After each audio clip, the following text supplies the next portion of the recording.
What's up, everybody? Welcome to the HAVC universe. If this is your first time hearing about HAVC, you're in luck because I'm going to explain exactly what HAVC universe is all about.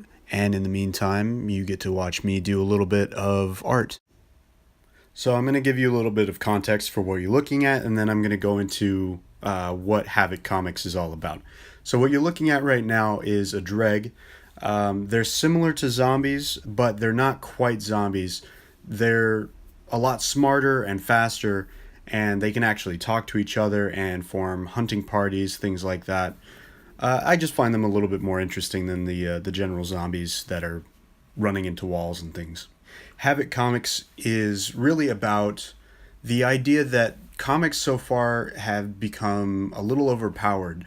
A lot of characters are all considered world enders in some way. You know, I mean, the Flash can go back in time and change time completely. Superman can destroy an entire planet with one punch. Even Batman, he's supposed to be a regular human being, but instead he's actually able to do, I don't know, pretty much anything if he's got enough lead time. So my idea is that we're not really going to hide the ball on this. We're saying, you know, if they're able to take some sort of massive trauma, you know, take the Punisher, for example, he's shot 100 times in a row and it doesn't even ruin his day.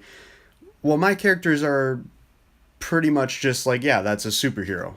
You know, my universe is like, yeah, that guy has superpowers. He's able to take a certain amount of damage without dying. And that's just a superpower in my universe.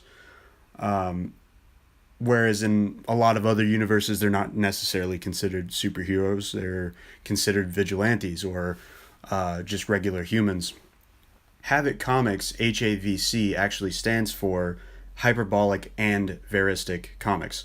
Hyperbolism obviously is over the top, crazy exaggeration, but verism on the other side is realism. It's about injecting the everyday normal things into something that's a fictional story. And that's a big part of what I'm all about in my comics. And I really want to focus on, you know, adding those elements of real physics and, you know, actual reactions that people would normally have, and not a lot of I want the over the top moments to actually matter. That's kind of a theme in HAVC Comics is that things matter. I don't want these big over the top moments to just sort of be like, oh, yeah, great, another alien invasion, you know, or another big bad guy who is tougher than everybody else. You know, good, we're just doing that again, you know, or, you know, and another thing that happens a lot too is like these other characters that seem like they're not as powerful as these other more over the top characters, you know, like for example Batman and Superman in Justice League. You know, which one seems like they're more useful in a fight against like Darkseid or something? Who do you think is going to be more effective? Well, probably Superman would be. But, you know, I mean, in the comics, they try to make Batman into somebody who's useful. But, you know, he's still not, like, that realistic. And don't get me wrong. I mean, I love these characters. I don't have anything against big and crazy. But I want to bring it down a little bit. Just kind of take the over the top from way over the top to just a little bit, you know, just kind of bring everything back down to the earth level. Try not to make everything this big event, you know, like what Marvel's doing. You know, it does, everything doesn't need to be this end of the world situation. And I think that's actually why I'm starting in part with this end of the world scenario, because it's kind of like I want to show how important the end of the world can be.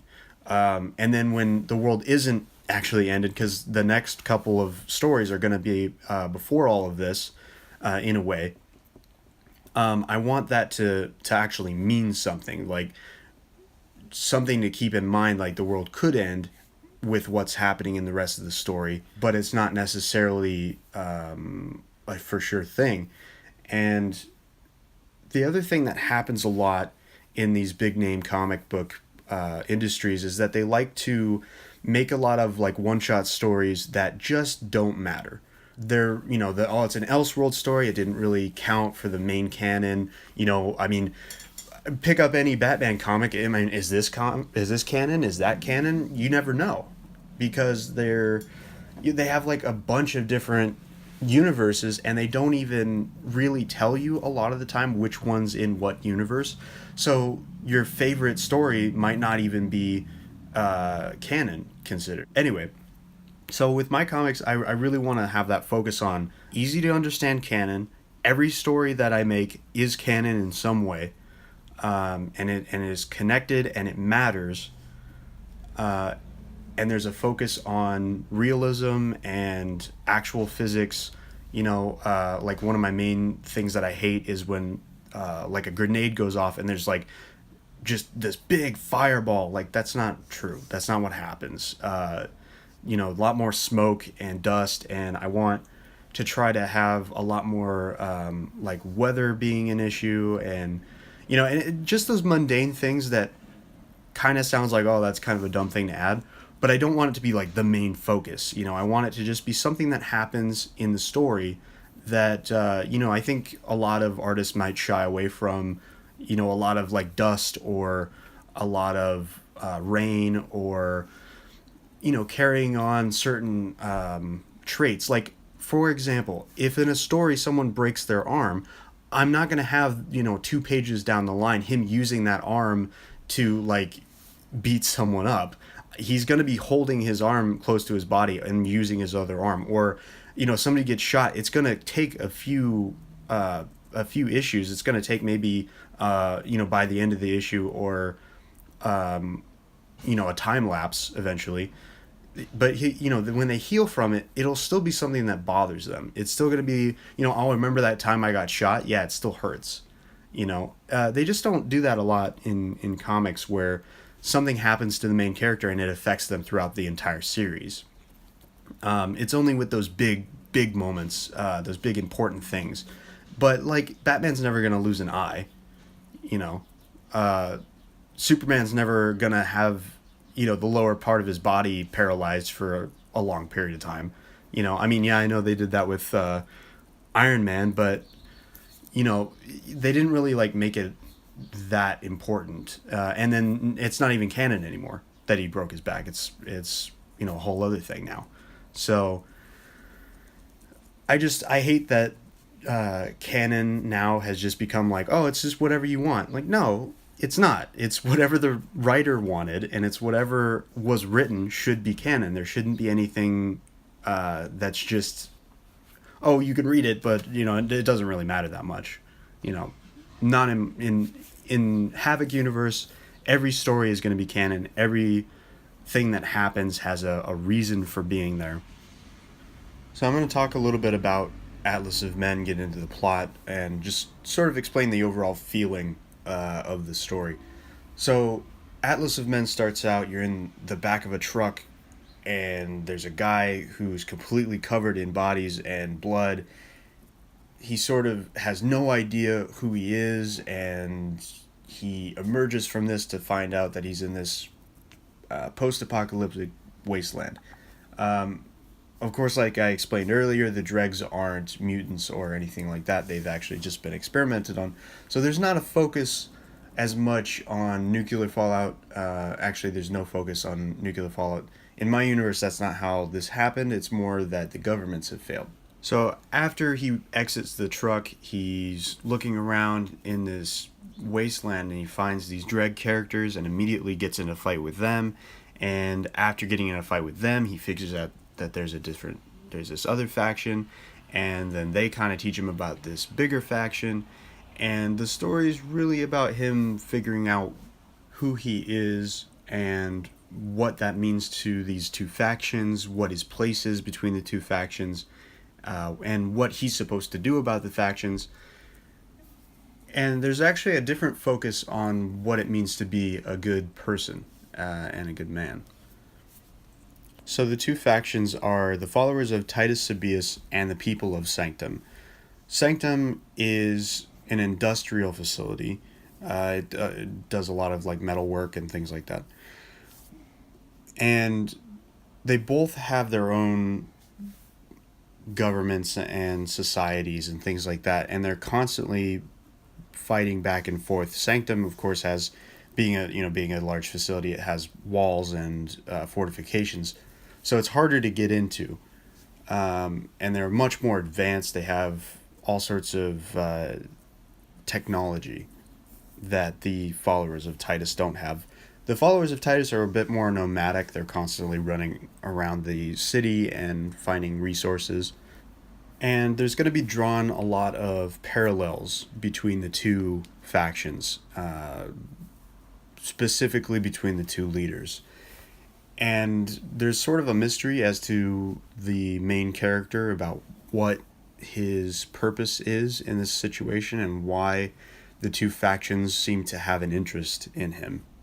So I'm going to take a little bit to go over some of the influences that I've had working on this project and my future projects. So in terms of like music and movies and books and things like that, the majority of the music that I listen to is metal music, specifically Slipknot. I just like the way that their style is, and Corey Taylor's writing, I think, is just really thought-provoking and interesting. Movies, my main focus on movies is usually 80s action movies. So things like Predator, Alien, Terminator. I just really like that their style is over the top, yet they always focused on practical effects. Things that were, they just looked more realistic, not like these CGI masterpieces that they do nowadays. For books, I'm actually a huge fan of Hannibal Lecter. Those books by Thomas Harris, I just think those are amazing. Just the way that he details Hannibal Lecter's mind and the other notable characters in there, they're just full of these little details. And plus I'm just a huge fan of the crime novel type things. I also read a lot of the classics, so things like Frankenstein or things by Homer, so Iliad and Odyssey. I'm also into Greek philosophy. When I'm not reading comic books, that's what I'll do, but most of the time I'm reading comic books. As far as art goes, I'm like probably the biggest fan of, I would say, Jim Lee, obviously. I mean, everybody's a big fan of Jim Lee, but I'm a huge fan of Jason Shawn Alexander. He's a little bit newer to comic books, I think, but his artwork really inspired me to just do what I'm going to do instead of having to focus on what people like Jim Lee do, which is very technical and very precise. And his artwork is a lot more messy and just fun to look at. As far as story goes, I'm a huge fan of Frank Miller's Sin City and obviously Dark Knight Returns. I thought that was probably some of the best crime writing that I've read in comic books. Alan Moore's Killing Joke is a big influence on me. Chuck Dixon's work on The Punisher and Nightwing is a big influence as well. But I think the biggest of all is probably Garth Ennis, his Punisher run. It's absolutely, without a doubt, my favorite comic book run of all time. And Punisher's not even my favorite character, Batman is. But Garth Ennis definitely makes Punisher my second favorite. Oh, that's kind of just where I'm coming from. I hope that kind of helps you understand where my books are going to be headed, what direction my books are going to be headed in.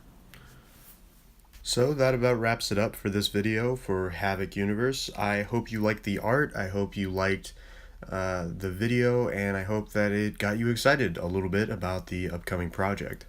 Like and subscribe for more updates, though I have to warn you, I probably won't be putting out videos in any sort of consistent way. I really want to focus more on doing this artwork and writing the story. I don't want to spend too much time on things like videos. But feel free to like and follow me on social media such as Twitter and Instagram. I'm not really posting all the time, but I post videos like this, and I post pictures of the things that I'm working on and just little updates and funny things that I've said. If you made it this far in the video, know that you are very much appreciated, and I hope that I can bring you something that makes it all worth it. All right, thank you.